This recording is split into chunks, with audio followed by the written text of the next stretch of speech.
নমস্কাৰ, এই মুহূৰ্তত জনাই আছো ৰাজ্যখনৰ বাবে ৰাতিপুৱাৰ কেইবাটাও গুৰুত্বপূৰ্ণ খবৰ। এনে ধৰণৰ খবৰসমূহ চাই থাকিবৰ কাৰণে চেনেলটো সাবস্ক্ৰাইব কৰি ভিডিঅ'টোত এটা কৈ লাইক কৰিবলৈ নাপাহৰিব।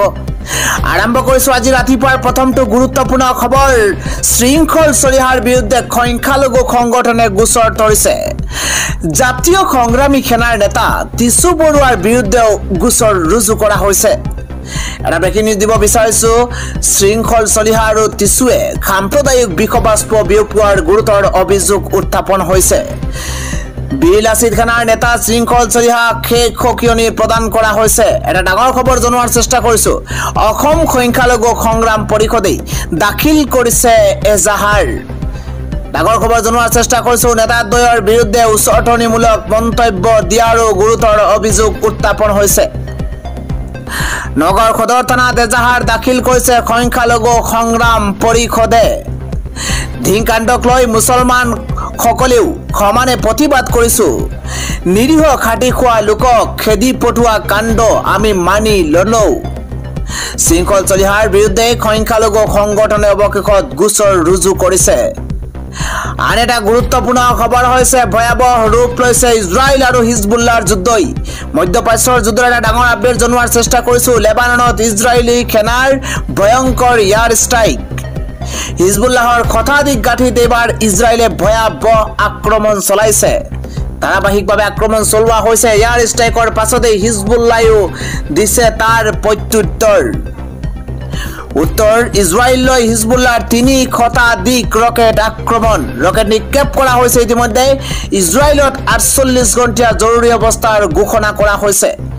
যুদ্ধৰ এটা নতুন খবৰ জনোৱাৰ চেষ্টা কৰিছো। উত্তৰ ইজৰাইলৰ পৰা অসামৰিক লোকক স্থানান্তৰ কৰা হৈছে। ভয়াৱহ ৰূপ লৈছে এইবাৰ ইজৰাইল আৰু হিজবুল্লাহৰ যুদ্ধই। আন এটা গুৰুত্বপূৰ্ণ খবৰ হৈছে এইবাৰ কঠোৰ হুংকাৰ প্ৰদান কৰা হৈছে এইবাৰ শৃংখল চলিহাক। মিয়াৰ গাত হাত নিদিব। শৃংখল চলিহাৰ বিৰুদ্ধে যুদ্ধ ঘোষণা কৰিছে এইবাৰ সংখ্যালঘু পৰিষদে। ডাঙৰ খবৰ জনোৱাৰ চেষ্টা কৰিছো। এইবাৰ শৃংখল চলিহাৰ বিৰুদ্ধে যুদ্ধ ঘোষণা কৰিছে সদৌ অসম সংখ্যালঘু সংগ্ৰাম পৰিষদে। মিয়াৰ গাত হাত দিলেই বিপদত পৰিব এইবাৰ শৃংখল চলিহা। শৃংখল চলিহাৰ খুৰাৰ ৰাগিত মাতাল হৈ থকা এজন নেতা। মন্তব্য কোনে কৰিছে জনোৱাৰ চেষ্টা কৰিছো। আমি মুছলমানেও জঘন্য কাণ্ডৰ বিৰুদ্ধে প্ৰতিবাদ কৰিছো। বহু হিন্দুৱে অপকৰ্ম কৰিছে, তেওঁলোকৰ বিৰুদ্ধে কিয় প্ৰতিবাদ নহয় সেয়া ডাঙৰ প্ৰশ্ন উত্থাপন হৈছে। শৃংখল চলিহাই শিৱসাগৰত নিজৰ উদ্ভণ্ডালি কৰক। মিয়াৰ ওপৰত অত্যাচাৰ হলেই আমি মিয়া একগোট হৈ যাম। আমি কেতিয়াও ক্ষমা নোখোজো। শৃংখল চলিহাক হুংকাৰ দিছে এইবাৰ সদৌ অসম সংখ্যালঘু সংগ্ৰাম পৰিষদে। সদৌ অসম সংখ্যালঘু সংগ্ৰাম পৰিষদৰ নেতা মুছাব্বিৰ আলী আহমেদৰ এই হুংকাৰ। শৃংখল চলিহাৰ বিৰুদ্ধে যুদ্ধ ঘোষণা সদৌ অসম সংখ্যালঘু সংগ্ৰাম পৰিষদৰ। আন এটা ডাঙৰ খবৰ জনোৱাৰ চেষ্টা কৰিছো। ৰাতিপুৱা এটা ব্ৰেকিং নিউজ। 30টাকৈ সংগঠনৰ বিৰুদ্ধে এইবাৰ গৰজি উঠিছে সদৌ অসম সংখ্যালঘু সংগ্ৰাম পৰিষদ। মিয়াৰ ওপৰত অত্যাচাৰ চলিলে কোনো কাৰণতে সহ্য কৰা নহব। কোনো কাৰণতে মিয়াক অত্যাচাৰ কৰা সহ্য নহব বুলি মন্তব্য। মিয়া মুছলমানখিনি ভাৰত তথা অসমৰ মানুহ নহয় নেকি বুলি প্ৰশ্ন উত্থাপন হৈছে। আমি মিয়া মুছলমানসকলক অবিভক্ত ভাৰতৰ মানুহ। আমাৰ ককা আজু ককাহঁতে ব্ৰিটিছৰ বিৰুদ্ধে যুঁজিছিল। ধৰ্মৰ নামত অসমখনক ভাগ ভাগ কৰাৰ চেষ্টা নকৰিব বুলি হুংকাৰ দিয়া হৈছে।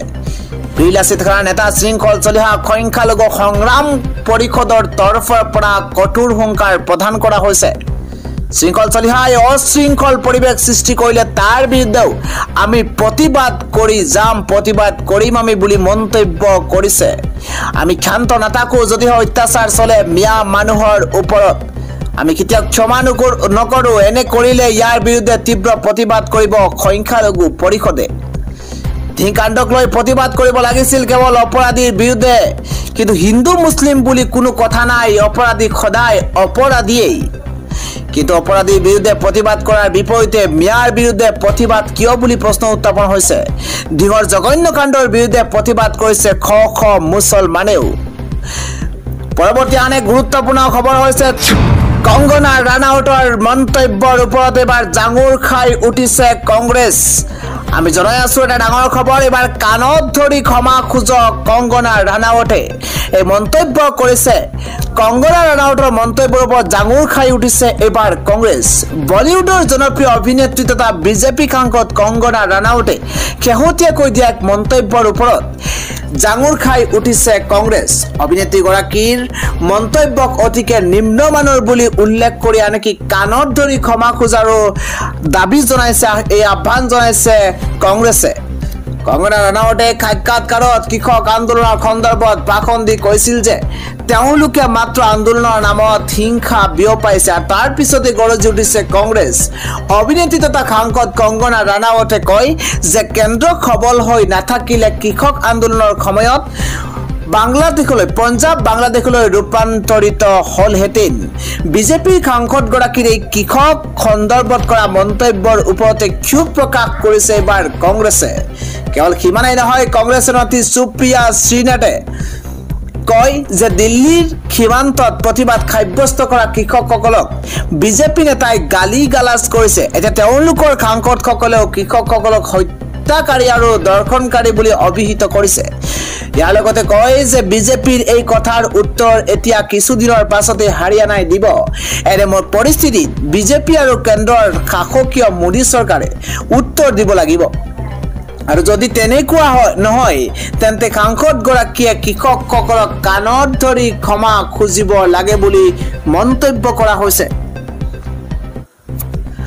আনে গুৰুত্বপূৰ্ণ খবৰ হৈছে এবাৰ 7 দিনত মিয়া খেদি দিয়াৰ হুংকাৰ 7 দিনত মিয়া খেদিমেই অসমত মিয়া অনা অসমীয়াৰ কোনো স্থান নাই মন্তব্য কোনে কৰিছে সেয়া জনোৱাৰ চেষ্টা কৰিছো পুনৰ 7 দিনত মিয়া খেদি দেখুৱাৰ হুংকাৰ এবাৰ টাইপাই হুংকাৰ প্ৰদান কৰিছে যে পুনৰ 7 দিনত মিয়া খেদি দিম অসমত মিয়া অনা অসমীয়াক স্থান দিয়া নহব আমি জনাই আছো এটা গুৰুত্বপূৰ্ণ খবৰ উজনি অসমৰ পৰা 7 দিনৰ ভিতৰতে মিয়া খেদি পঠিয়াম উজনি অসমত আমি মিয়াক ৰাখিব নিবিচাৰো মিয়াক নাৰাখিম বুলি মন্তব্য টাইপাৰ বিজেপিয়ে পাৰে যদি নামনি অসমৰ পৰা মিয়া খেদি দেখুৱাক বুলি মন্তব্য এবাৰ টাইপাৰ নামনি ৰাইজে মিয়া খেদিব নোৱাৰিলেও উজনিৰ পৰা আমি মিয়া খেদিমেই মিয়াক কৰা সৰু ডাঙৰ সকলো কাম আমি অসমীয়াই কৰি দেখুৱাম পথাৰত খেতি কৰাৰ লগতে এবাৰ ৰাজমিস্ত্ৰীৰ কামো শিকিব